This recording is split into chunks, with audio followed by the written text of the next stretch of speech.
namaskritya naram chaiva narottama devim saraswatim vyasam tato jayamudiraye nasta preshu bhadreshu nityam bhagavata sevaya bhagavate uttama shloke bhakti bhavati naistiki. From Bhagavatam, Canto 3, Chapter 17. We're going to do verse 20 till the end of the chapter. So, yeah, here in Yaksha, there's some. It's so common, actually, isn't it? Like these macho men going out and flexing their muscles and showing off. They used to often joke, why do women giggle? And so they giggle because the men behave like that. They act so stupid. They act as if they're so strong, and so the women just giggle, and that's why they laugh at men. But yeah, so that's what Hiranyaksha is doing. He's going around flexing his muscles, showing like, "Who is here to fight with me?" And so he's going around doing that. Now he's going to meet Varuna Dev, the lord of the waters of that realm, and he's going to challenge him. So that's these series of verses, and these series of verses kind of just talks about the demoniac mentality that Hiranyaksha has, and how he's going about showing it to others. So these are the verses for today, and let's see. Let's go ahead and start reading the translations. I'll just start with the first one. So text 20. His younger brother, Hiranyaksha, was always ready to satisfy his elder brother by his activities. Hiranyaksha took a club on his shoulder and traveled all over the universe with a fighting spirit just to satisfy Hiranyakashipu.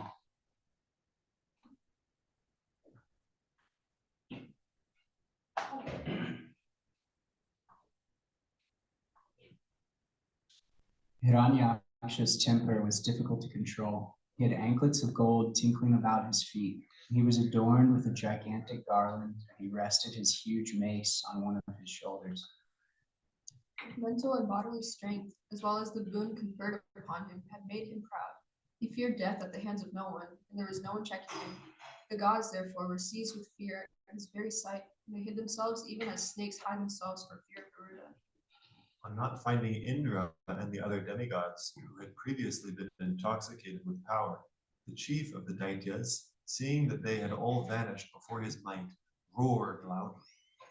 After returning from the heavenly kingdom, the mighty demon, who was like an elephant in wrath, for the sake of sport, divided into the deep ocean, which was roaring terribly.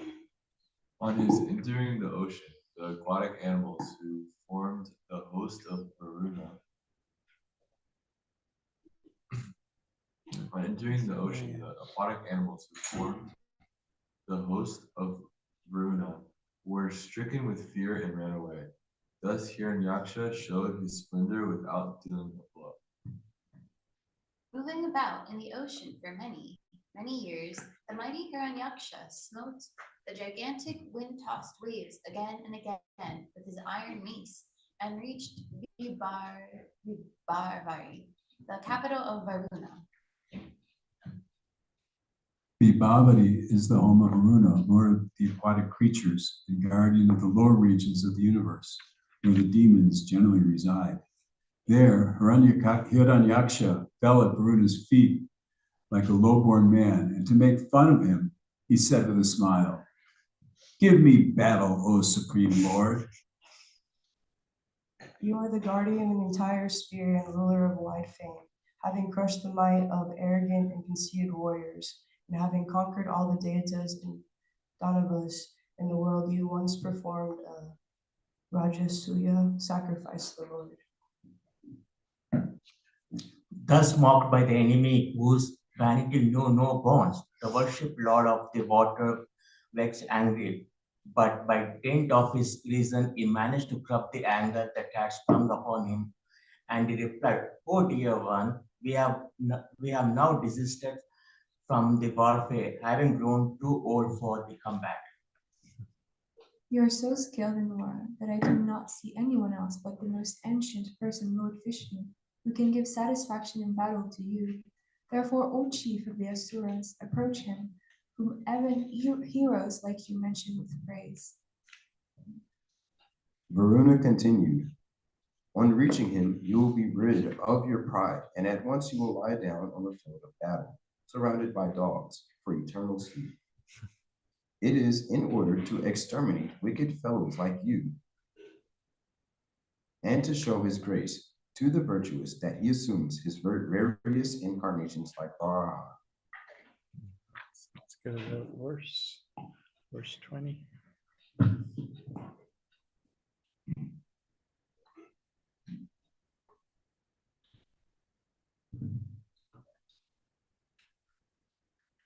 Hiranyaksho nujastasya Priya Priti Kritan Vaham Yada Panir Divam Yato Yuyutsur Mrigayan Ranan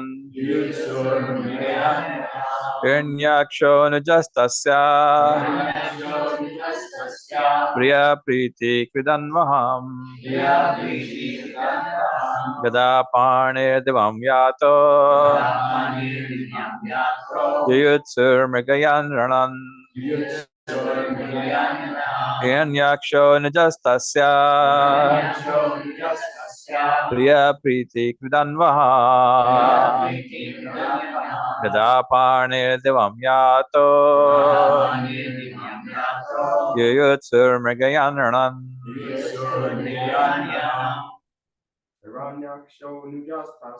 Hiranyaksho Nujastasya Priya Priti Kritan Vaha Gada Pane Divam Yato Yuyutsur Mrigayan Ranam Hiranyaksho Nujastasya Priya Priti Kritan Vaha Gada Pane Divam Yato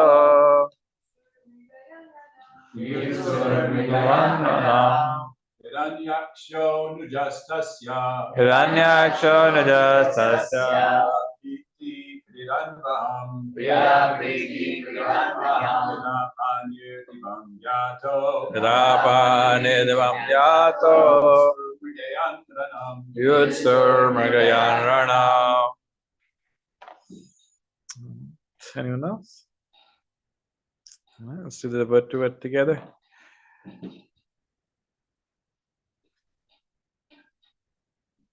Hiranyaksha. Let's just do it together. Yeah, okay. Anuja. Together. Together. Younger brother Tasya is Priya beloved Preeti Krit, ready to please. Anuaham every day. Gada Pani with the club in hand. Divam to the higher planets. Yata travel. Yutsu desires to fight. Gayam seeking. Ranam combat. Did anyone remember the first verse of the Gita? How does it say? Yutsava. The Yutsava, the desires to fight. So yeah, Dhritarashtra asked, having desires to fight, what did they do when the car was in the Pandavas? Say the same word. Yutsava is there. All right, let's do the translation together. His younger brother, Hinyaksha, was always ready to satisfy his elder brother by his activities. Hinyaksha took a club on his shoulder and traveled all over the universe with a fighting spirit just to satisfy Hiranyakashipu. Perfect. The demoniac spirit is to train all family members to exploit the resources of this universe for personal sense gratification, whereas the godly spirit is to engage everything in the service of the Lord. Hiranyakashipu was himself very powerful, and he made his younger brother Hiranyaksha powerful to assist him in fighting with everyone and lording it over material nature as long as possible. If possible, he wanted to rule the universe eternally. These are demonstrations of the spirit of the demoniac living entity. Oh my God.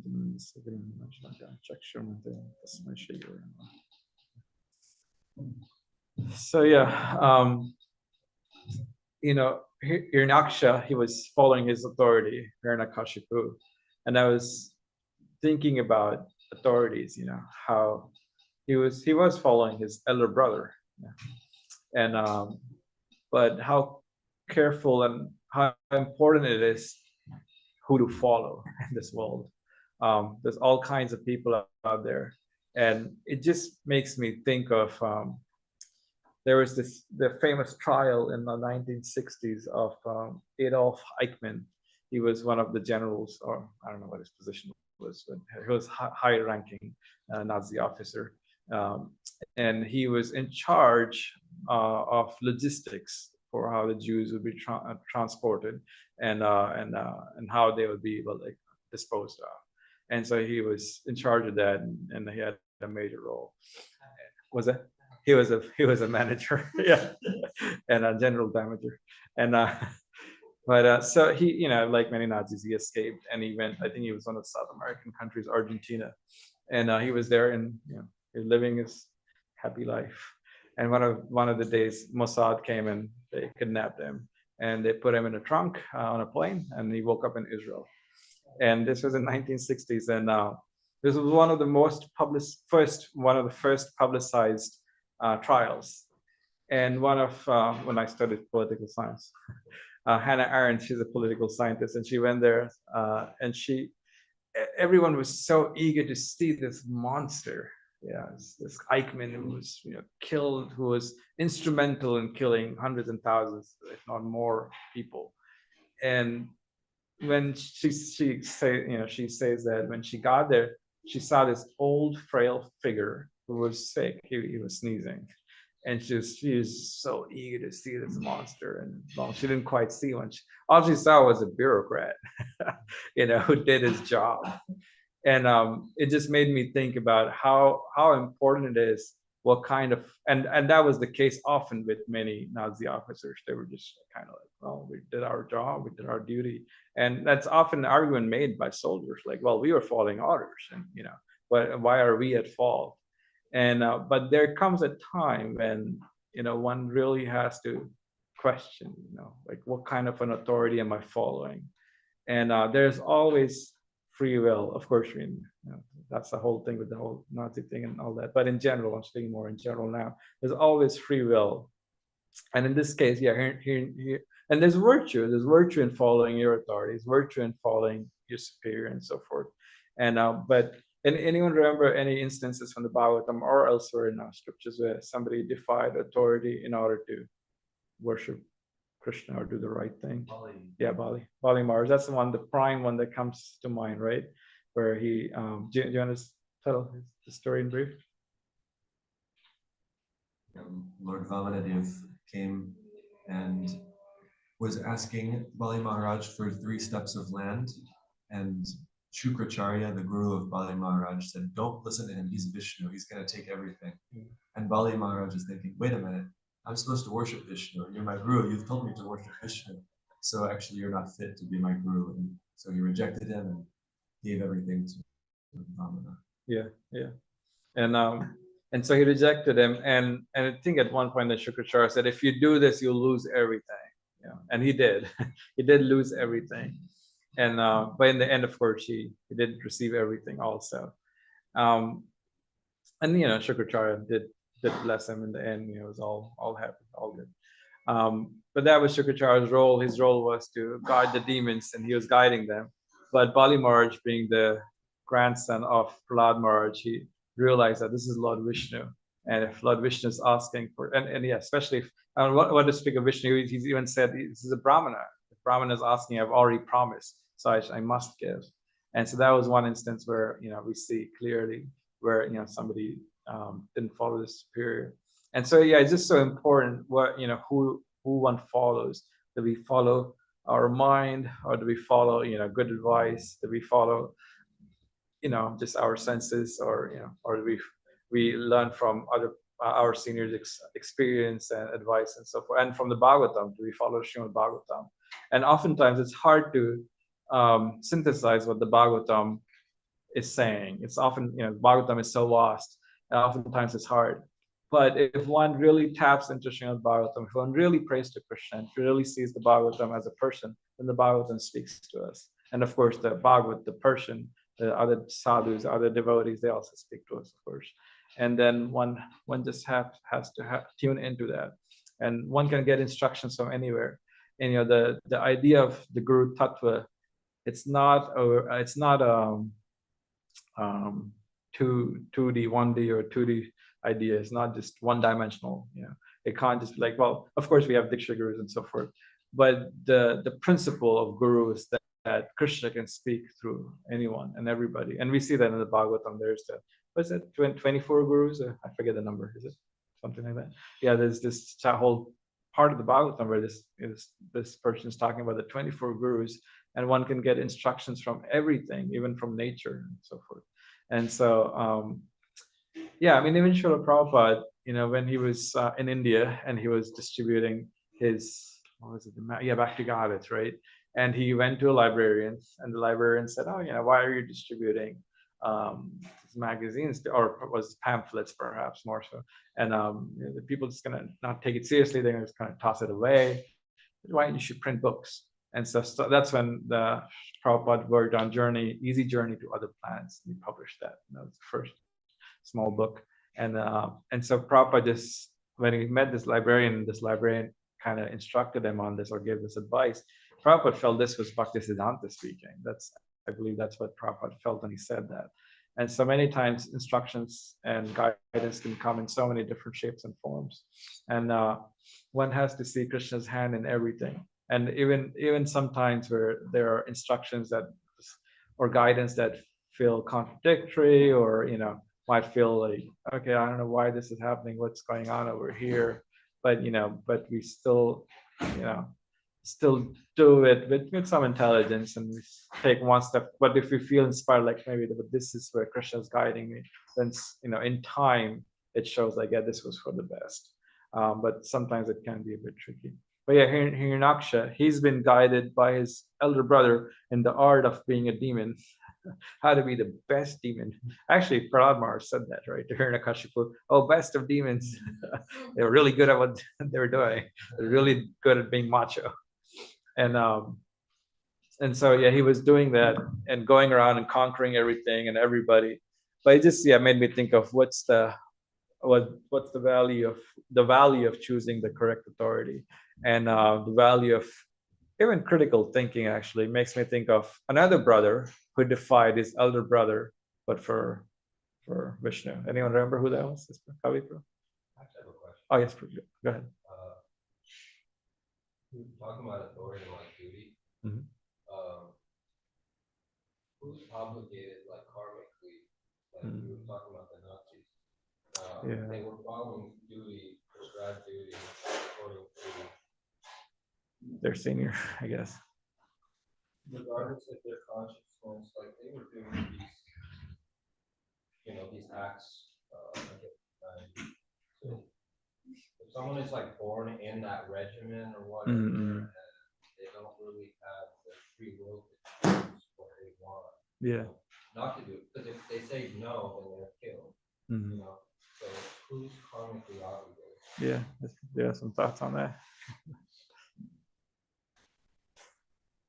I can't remember where it is, maybe Bhagavad Gita, where it says a false guru brings himself and his disciples to hell. Basically something like that. Interesting. Blind leaders following the blind, they all fall into a ditch. And okay. There's blind following the blind, they all fall into a ditch. That's an analogy, but there was a straight statement of false gurus or people leading people down the wrong path suffer in hell, and they bring their disciples with them. So I guess. both. I guess. Maybe it was. Yeah. Anyone else have any thoughts on this question? Yeah, it's a good question. Was that true? Depends on the situation. Right, exactly. Yeah, it's very nuanced for sure. Yeah, definitely it can't be. It's not, cut and dry. It does depend on the circumstance and situation. In that particular circumstance, yeah, I mean, they were held, many of them were held responsible. I think some were let off with lighter sentences, so they had proper trials, and that's what they did back then. But karmically, yeah, I think that's a good point actually. How the guru leads the disciple, a false guru can lead the disciple also. It's like the cheater and the cheated. There's a reason why one comes across a cheater, because they don't really want the real thing. So if they come across a cheater guru, the cheater guru cheats them, and then they follow along. The difference might be sometimes if a good example is in ISKCON, where after Prabhupada left, there were devotees who, with sincerity and a lot of enthusiasm, took up the service of Special Master. And they were just young. They were like 20 something years old. And for some, perhaps it got in their heads. But they had disciples, right? They had disciples. And many of them were very sincere. And of course, then some of them had struggles in spiritual life, and they either left Krishna consciousness or didn't do that service of the guru anymore. But the sincere disciple and those who were sincere still stuck around. They had faith in Prabhupada and so forth. So so many of them are still around, and they've made progress in spiritual life. So there's no, in spiritual life at least, there's no loss or diminution, even if somehow for one reason or other. I mean, I know leaders in ISKCON right now who have had like 3 gurus, like one of them. It was really hard for them spiritually, but they just kept on going. And so it's very nuanced. Sorry, I know there's so many thoughts in this group. And then Kavi.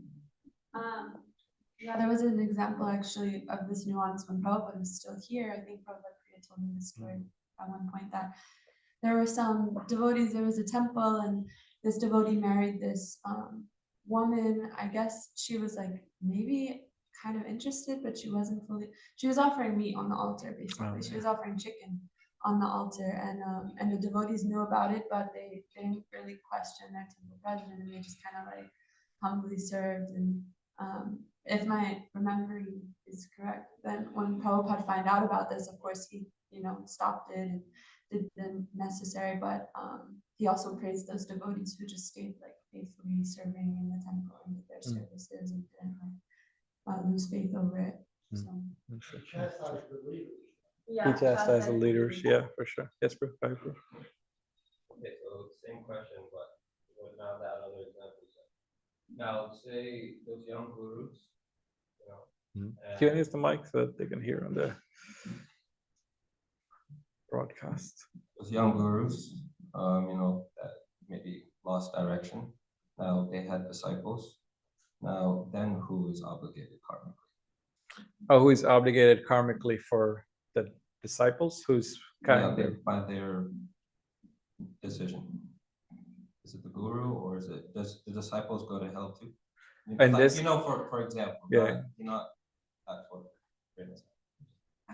I'm just trying to figure. Oh in this case, no, the disciple will not go to hell if they just keep on practicing Krishna consciousness, for sure. Especially if they're just sincerely in Krishna consciousness, And many of them found so much shelter in Prabhupada, especially back then, because Prabhupada had just left. Yes, bro, you have thoughts? The higher source is always responsible to the lower source. Yeah. Because the lower source is neophyte, whereas the higher source is advanced. So higher source is always responsible. Mm-hmm. Probably get worse karma, but it's still Who? The higher. Yeah, there's more responsibility to it. Yeah, so when there's more responsibility, then the reaction is definitely stronger, for sure. But for those who are dependent, they're like general, And so it's different reactions. That's different. I have a question. That's true.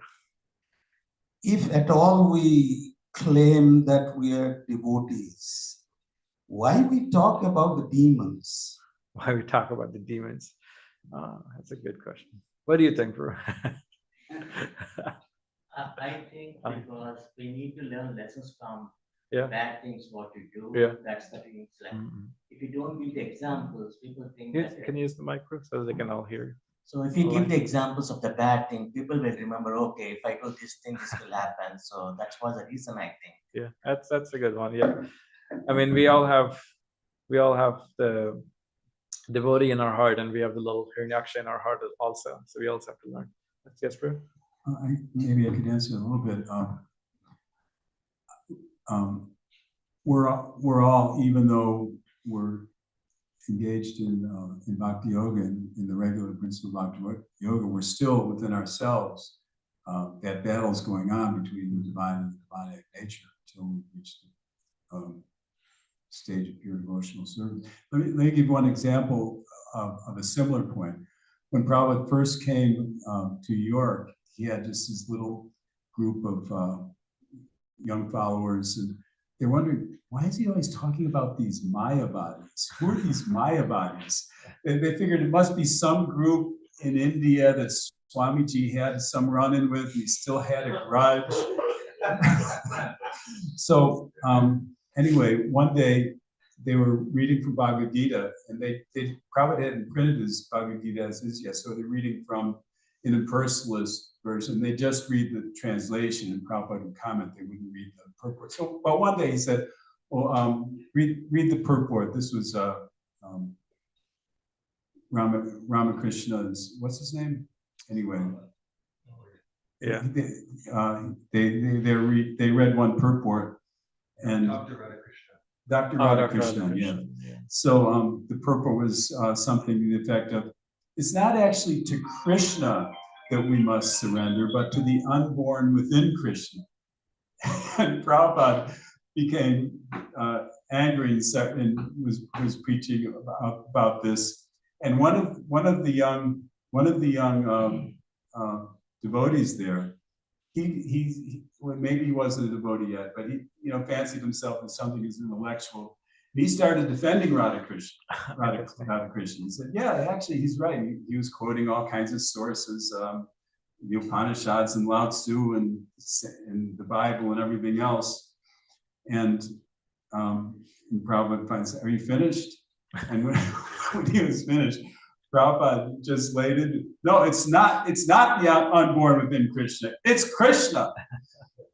And the devotees never seen Prabhupada so angry like this. Anyway, Hayagriva Prabhu was writing about this in his book, Hare Krishna Exposed. He said, oh, at that point we realized, oh, we're the Mayavadis. Yeah. So thank you, Prabhu. Thanks for sharing that. Yes, Prabhu. This material world is a dramatic place, philosophically. Within this dramatic place, there are different roles being taken, and it is sanctioned by the Supreme Lord. And it is not Hiranyaksha and Hiranyakashipu's choice. It is the choice of the Supreme Lord, because the Lord wanted to show us the prowess, his prowess. That, oh my dear jivas, baffled by Maya, do not try to take my position. I am the summum and bonum of the lives of the all living entities. So I am showing you this prowess so that you surrender to me. Yeah. Thank you. But yeah, that's the material world. We are here because at one point we looked at Krishna surrounded by all his paraphernalia and devotees, and we were like, why him and not me? We thought that for a brief moment, and then poof, we were here in the material world to try out why not me to be in the center. But yeah, that deep-rooted envy that was in our heart in that very seed form, right? But that's what brought us here, and hence this whole material world to kind of rectify that seed in our heart. And yeah, so many things happen in our lives where, especially if you're practicing Krishna consciousness, Krishna brings it out more and more. And then initially we think, oh yeah, we're such great souls. We're pure devotee. There was this one devotee, Balaram Hari Prabhu in DC. He started practicing Krishna consciousness, and he started helping in the kitchen. And there was this one other senior devotee who's been coming around for many years, and she would tell everybody, "You're a pure devotee." And so she told him a few times that you're a pure devotee, and then he realized, Actually, I am a pure devotee. I've been doing this for a while, for the past 3 months, and yeah, a pure devotee. And then he went around and told Sankirtan Yagya, I don't know how many of you have met Sankirtan Yagya, like Prabhu had a deep realization. I'm a pure devotee. And Sankirtan Yagya said, you're a pure nothing. I'll lay it out. But yeah, yes, sir. That's true. Just when we address as pure devotee, that doesn't count. But when comes from a higher source, that counts. So therefore, Srila Prabhupada mentioned very clearly that you all are my pure devotees. Prabhupada mentioned that. Yeah, for sure. And then so it's our journey from realizing that we are not the ones to be in the center, to realizing Krishna is in the center. So at first we realize that we're little fallen jivas, and we're here because of this reason. And then as we work on it, and gradually we see how great Krishna is. And then that is our pure vision really manifests, where we can purely see that actually this is the reality. And it takes time. And Krishna, but Krishna is so kind. He works with us, and he gives us deep realizations over time, so that we can realize that we should stop acting like Hiranyaksha and acting more like Prahlad Maharaj. That's right. I thought of a striking example that's similar to this. We're talking about if you're serving under a materialistic or atheistic authority, like you give the Nazi example, and you could claim, I'm not responsible. I did a criminal thing because my authority said it. But Prahlad is a great example that he was in a school of demons. Yeah. And not only was he not following them, but he was following his real authority, who wasn't there physically, Narada Muni, who had taught him long ago. And he was even teaching all of his classmates how to be a saint in a school of vicious people teaching materialistic ways. I think that's a good counterexample. To show the responsibility, what one can do if one really takes responsibility, regardless of one's external situation. Thank you, bro. Thanks for sharing that. The way things are right now in our government, if your leader tells you to do something illegal, you don't have to do it. That's the way things are right now. Right now. Let's see. But Prahlad Maharaj is such a nice example that and that's why preaching Krishna consciousness is so important, And imagine if there's all these people. That's why Prabhupada calls them they're just misdirected, and that's why it's so important. It's going out and sharing Krishna consciousness, distributing books, sharing knowledge in any shape or form, through TikTok videos and whatnot. Because you never know, it might touch someone's life, and when they come in they enter a situation where they're being pushed to do something that's not really Krishna conscious. You never know that one seed that we planted in someone's heart, it might manifest, and they might get that intuition that no, I don't want to do this. This is not proper, or whatever. And like Prahlad Maharaj, he just had those instructions from Narada Muni, and I believe it was just he was in the womb when he heard those instructions. So it just goes to show how important it is to spread God consciousness and Krishna consciousness. Just to kind of have Mike. Yes. I like the word you use, misguided. There was during these trials you mentioned in the beginning of the famous Nazi trial. Oh yeah. During that time, psychologists they were questioning how did so many people subscribe to the Nazi agenda and participate in it. And so they ran a study. I'll just summarize it really quickly.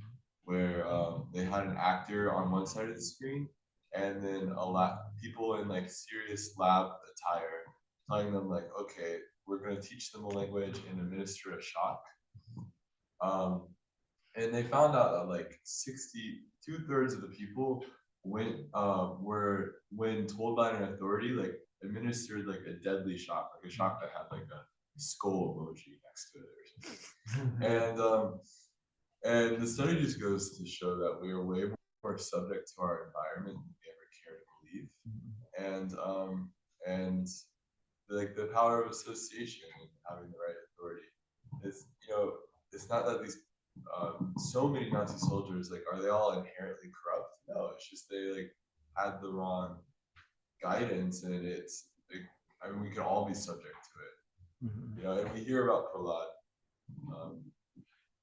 but that's more of an exception. We have to realize that we are so susceptible to our environments. I guess it makes me think about also how important it is to preach to the leaders in society, because the common people do follow leaders, and and they can be misguided, misdirected, and hence we gotta get the message out there. And the more it's out there, the more people will be, they won't just follow blindly whatever whatever the leader is saying and just do stupid things. I mean, there's many instances where people have done all kinds of stupid stuff based on what direction they were given. Later they were like, oh yeah, what did I do? And so it's just so important to preach and go out there and preach and share Krishna consciousness, and quite frankly, put some sense into people, hopefully.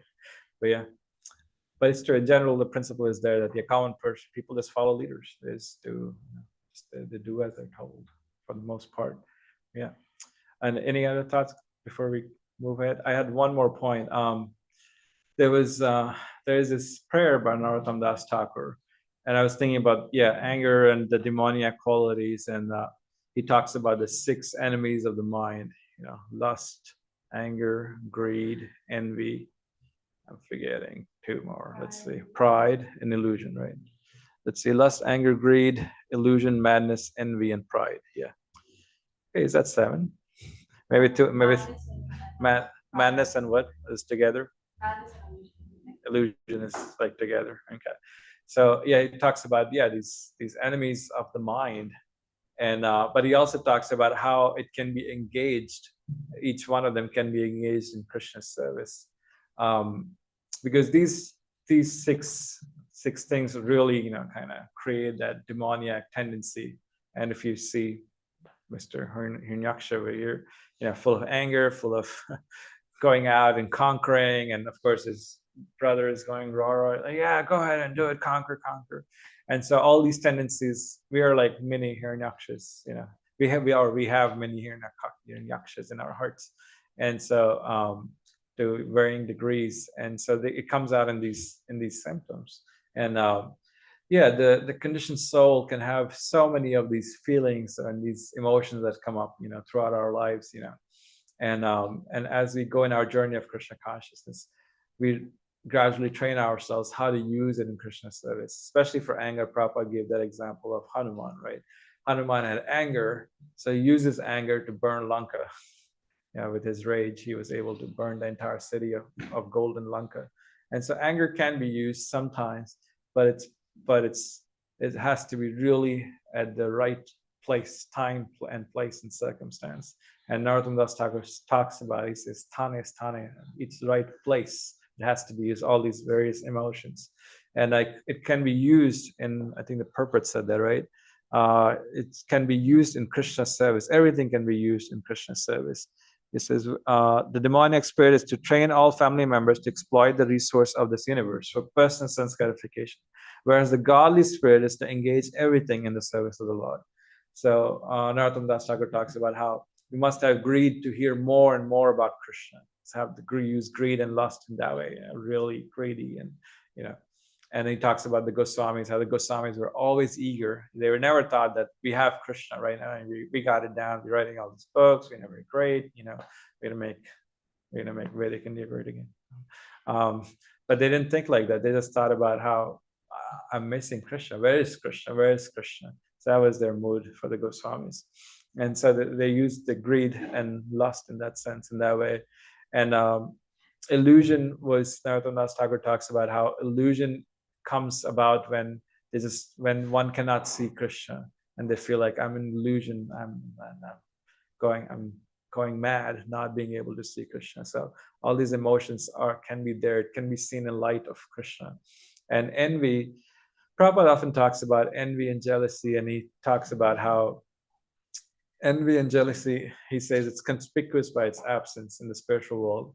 And the way envy is just a reflection of how devotees want to, they see some other devotee doing some really nice service for Krishna, and they think, let me do even more, let me please Krishna even more, let me try my, even better, And so they appreciate what this other devotee is doing, but they think, okay, let me also, do something more pleasing for Krishna, and not necessarily an envious way. But there's Prabhupada talks about how there is a transcendental competition in the spiritual world, so that's there.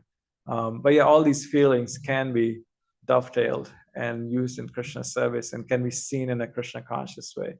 And as more and more we apply it, the more and more our demoniac ways of using these emotions will reduce over time. But yeah. All right, it's 8:25. Any thoughts or comments on this so far? Yes, Kavipur and then Prema. Sorry, it's kind of far. That's all right. Question. Go ahead. How does Krishna determine who becomes like a demon in his pastime to serve him, or who becomes someone good or demigod or whatever, Because Kali wants to become one. I'd rather not serve Krishna being a demon. So is it do we have a choice? Does he come and ask us nicely? We're That's funny. Did you want to answer that now, Shubhra? Prabhupada was very clear. I always try to give Prabhupada's example so that nobody can tell me, no, you are telling from your own. So Prabhupada mentioned very clearly that Nanda, Jashoda, Vasudeva and Devaki was chosen by the Supreme Lord to become his parents, foster parents. Yeah. So that was not their choice, that was Krishna's choice. So Krishna chose the demon who could keep the role, who could take the role as demon in the material world to show their prowess to the common jivas. Yeah. So that's why Krishna chose them. Yeah, especially these two, Jai and Vijay, they came as Hiranyaksha and Kashipu, Ravana and Kumbhakarna, and other ones, Kalanemi and Shishupal and Dantabhakra. Not Kalanemi, sorry, yeah, Shishupal and Dantabhakra. So, there was this whole pastimes, Kumaras came and this whole thing happened. It happened through Lord Vishnu's desire to fight. Yes, bro. Krishna doesn't always fight the demons. Sometimes he fights his devotees. Bhishma Dev was a pure devotee in the mood of chivalry. Yeah, yeah. And his ecstatic devotional service was fighting against Krishna. And at the time of death, he remembered this form of Krishna, dust in his hair from the hooves of the calves, is bleeding from the arrows that Vishnudev had shot, and sweat, and taking up this the chariot wheel and charging at Bhishma. And Bhishma is just remembering this in devotional ecstasies. Yeah, that was a good fight. I got a few licks in, but boy, Krishna is my supreme Lord. He was remembering this form of Krishna at the time of death. Yeah. All right. In fact, Bhishma Dev very clearly, boldly said, even though you have taken the vow not to take any weapons, but today, the special day, I'm going to make you break your vow. You have to take this weapon. Here it is. I am just putting all my weapons on the ground, and you try to kill me. There is nothing greater than that. As soon as you kill me, I will go back to take refuge at your lotus feet in Golok. Thank you. So and Krishna does choose his demons and devotees, and with the demons, it's like he wants these special souls to play that part because he wants to fight, and so I mean, even if he chooses you, Kavi, don't worry, he'll take care of you. He'll get you back to God in one way or the other. Like all these demoniac entities. I mean, Jai Vijay went back to their positions, and others too. In the Mahabharata, everybody died on the battlefield. Went to a higher destination, went back to God. And also, when Prahlad Maharaj prayed, my dear Lord, now everything is finished. You are satisfied by killing all these things, and you made me sit at your lap, and you lick on my forehead. Everything is fine. Please, I request you that please elevate my father to go back home, back to Godhead, to your way home. Then Lord Narasimhadev said, touch of my nail has already elevated him. He's gone home back to Godhead. You don't have to worry about. Yeah, thank you, bro. Do you have a point, Kante? It's just that it looks like we've only said like, oh, only Krishna decides, but I don't know. What comes to my mind is that it's a relationship. Like Devaki and Vasudev, they're Krishna's parents because they desired to be Krishna's parents. They actually did much austerities to get there. And I don't know how Jai and Vijay were feeling because it doesn't say it, but I know that Krishna reciprocates with desires. He doesn't force his will on people. Oh yeah, there's always free will for sure. Yeah, there's that too also. I just wanted to make a guess. It's that, Jai and Vijay were the guardians, so they were kind of qualified, like to be fight. To fight, because I bet that to be a guardian, you have to have some skills, special skills, yeah, I want to fight with you, and in the mood of a flower, you're like, I don't. I guess in the sense that Krishna is the cause of all causes, especially with Jai Vijay, one can see how they acted in a way that they got cursed. They were given a curse. They had two choices, two options. One was 7 times they come in this material world and become as devotees, or 3 times. And then they chose, no, we'd rather just go there only 3 times. It's okay, we're demons. So they chose that. But there was, in that case, definitely we can see how it was Krishna's desire.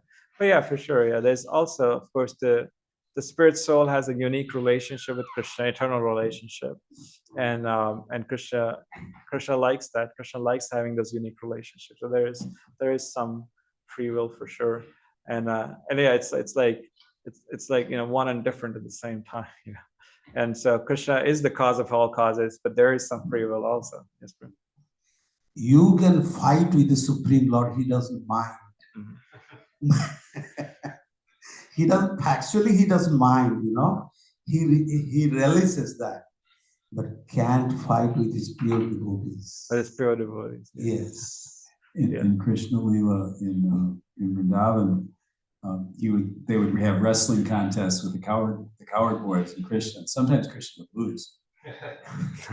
and they were in teams, and the losing team had to carry their winners on their shoulders. So Krishna carried, was it Sridham?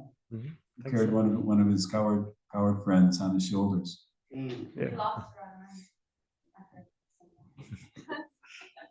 Yes, it's conquered by the love of God. All right. We should end here. It's time. All right, Gantosha Bhagavatam ki jai. It was a wonderful discussion. Thank you, bro. Yeah, thank you.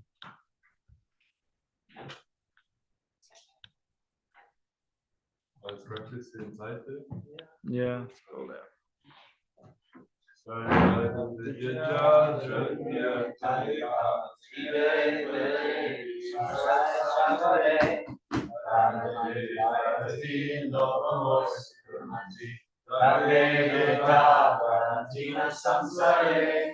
Krishna